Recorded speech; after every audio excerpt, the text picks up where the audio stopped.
Assalamualaikum warahmatullahi wabarakatuh. Nama saya Ahmad Renaldi dari kelompok 7. Ingin menyampaikan materi geostrategi Indonesia. Masuk ke fungsi.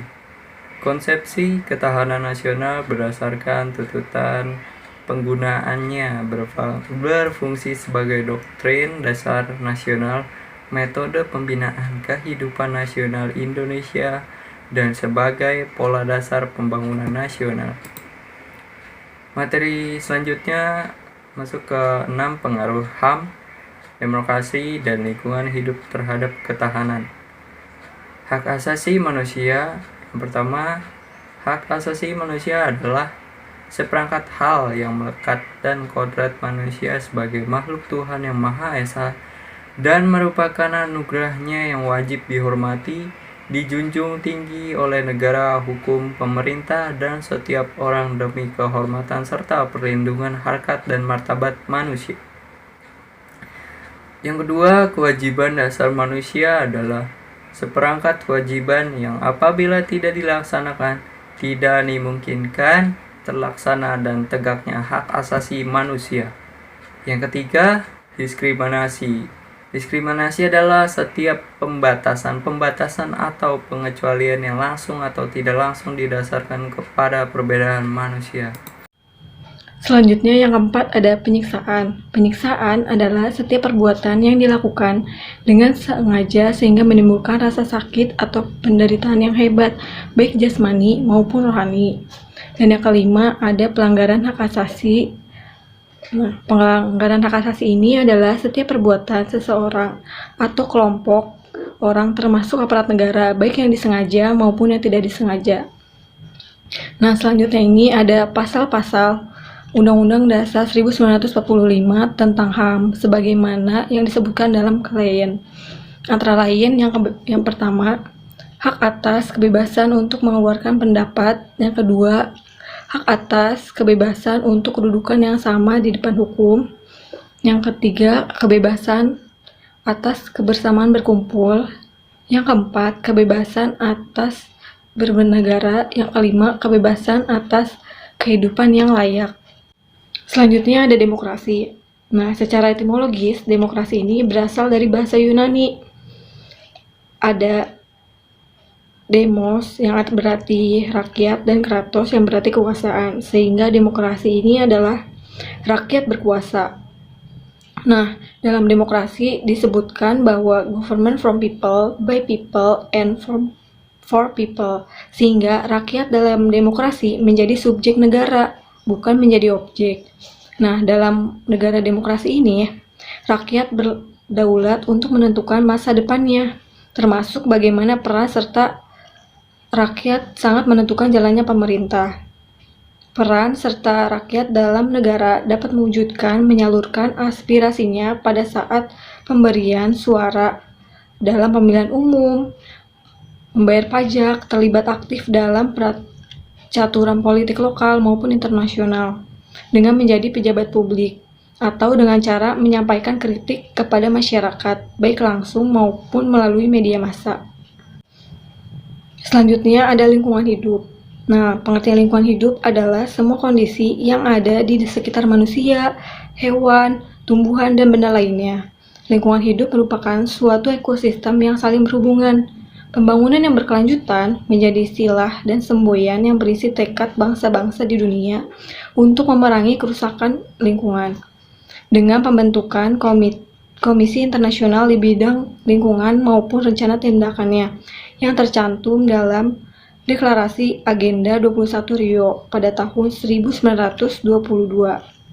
Nah, semangat ini diteruskan secara nasional dengan peraturan perundangan mengenai pengelolaan lingkungan, yaitu Undang-Undang Nomor 23 Tahun 1997 yang dilanjutkan dengan Keputusan Menteri Lingkungan Hidup Nomor 42 Tahun 1994 tentang Pedoman Umum Pelaksanaan Audit Lingkungan.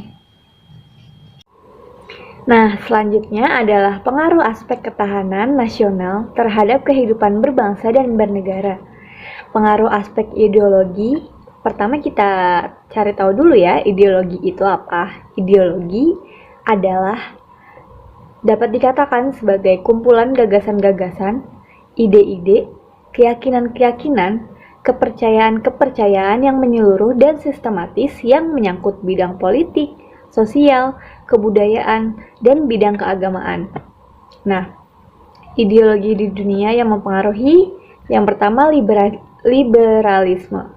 Paham liberalisme berkembang dari akar-akar rasionalisme, yaitu paham yang mendasarkan pada rasio sebagai sumber kebenaran tertinggi, materialisme yang meletakkan materi sebagai nilai tertinggi, empirisme yang mendasarkan atas kebenaran fakta empiris, serta individualisme yang meletakkan nilai dan kebebasan individu sebagai nilai tertinggi dalam kehidupan masyarakat dan negara.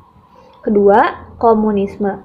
Paham komunisme yang dicetuskan melalui pemikiran Karl Marx memandang bahwa hakikat, kebebasan, dan hak individu itu tidak ada. Ideologi komunisme pada hakikatnya bercorak pada partikular dan bersifat kosmopolitisme. Marx menyerukan kepada seluruh kaum buruh di seluruh dunia untuk bersatu memerangi kaum kapitalis dan agama. Kaum kapitalis dianggap sebagai biang kerok ketidakadilan dan agama dianggap hanya sebagai pencandu belaka. Selanjutnya, ideologi keagamaan. Ideologi keagamaan pada hakikatnya memiliki perspektif dan tujuan yang berbeda dengan ideologi liberalisme dan komunisme. Secara keseluruhan, suatu ciri bahwa ideologi keagamaan senantiasa mendasarkan pemikiran, cita-cita, serta moralnya pada suatu ajaran agama tertentu. Selanjutnya, ideologi Pancasila. Pancasila pada hakikatnya merupakan suatu kesepakatan filosofis dan kesepakatan politis dari segenap elemen bangsa Indonesia dalam mendirikan negara. Pancasila merupakan suatu ideologi yang bersifat komprehensif, artinya Pancasila bukan untuk dasar perjuangan kelas tertentu, golongan atau kelompok primordial tertentu. Selanjutnya, ketahanan nasional bidang ideologi. Pancasila sebagai suatu ideologi bangsa dan negara Indonesia, kecuali sebagai sarana persatuan dan kesatuan bangsa, juga berfungsi mengarahkan perjuangan bangsa Indonesia untuk mencapai cita-citanya, sehingga peranannya sangat penting dalam kehidupan negara. Selanjutnya, pengaruh aspek politik. Ketahanan nasional di bidang politik adalah suatu kondisi dinamis, suatu bangsa yang berisi keuletan dan ketangguhan yang mengandung kemampuan mengembangkan potensi nasional menjadi kekuatan nasional, sehingga dari menangkal dan mengatasi segala kesulitan dan gangguan yang dihadapi oleh negara, baik yang berasal dari dalam maupun dari luar. Selanjutnya, politik dalam negeri.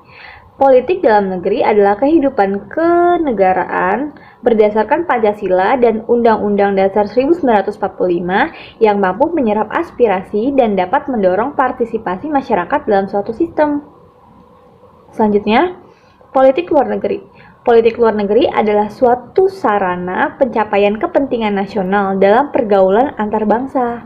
Selanjutnya, pengaruh aspek ekonomi. Perekonomian selain berkaitan dengan wilayah geografis suatu negara, juga sumber kekayaan alam, sumber daya manusia, ideologi, akumulasi kekuatan, kekuasaan, serta kebijaksanaan yang akan diterapkan dalam kegiatan produksi dan distribusi, nilai sosial budaya, serta pertahanan dan keamanan yang memberikan jaminan lancarnya roda kegiatan ekonomi suatu bangsa.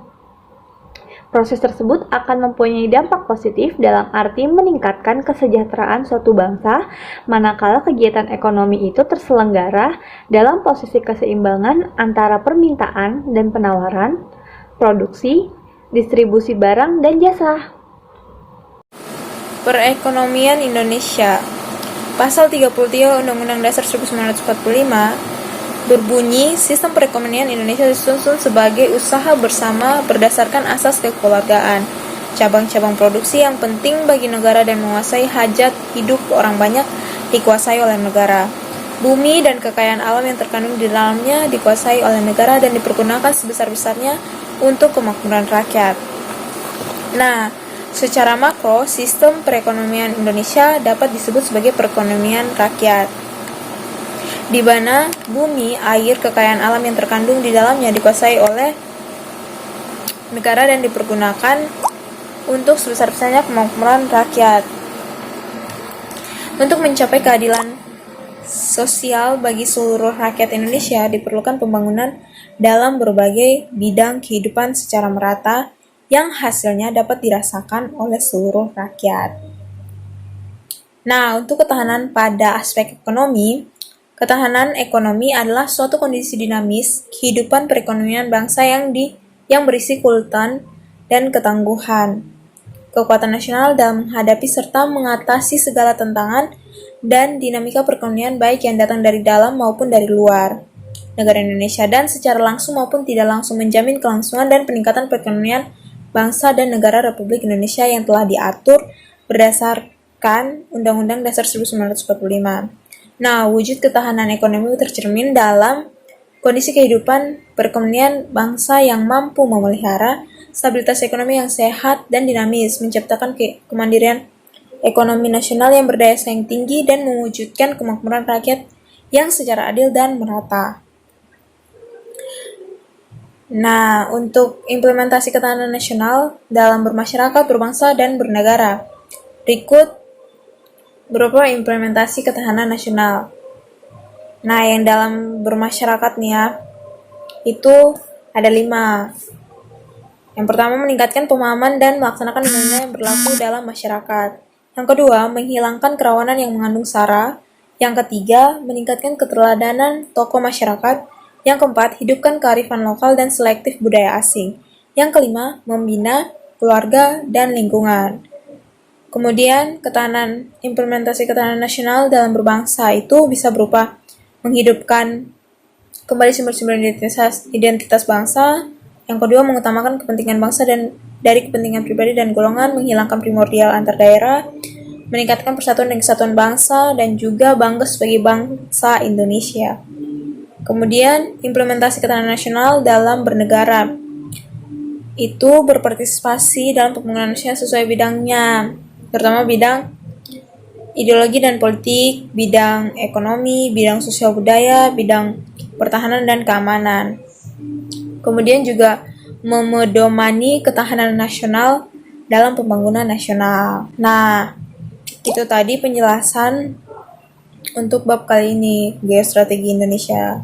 Semoga apa yang telah kami jelaskan dapat bermanfaat buat teman-teman semua. Sekian dan terima kasih.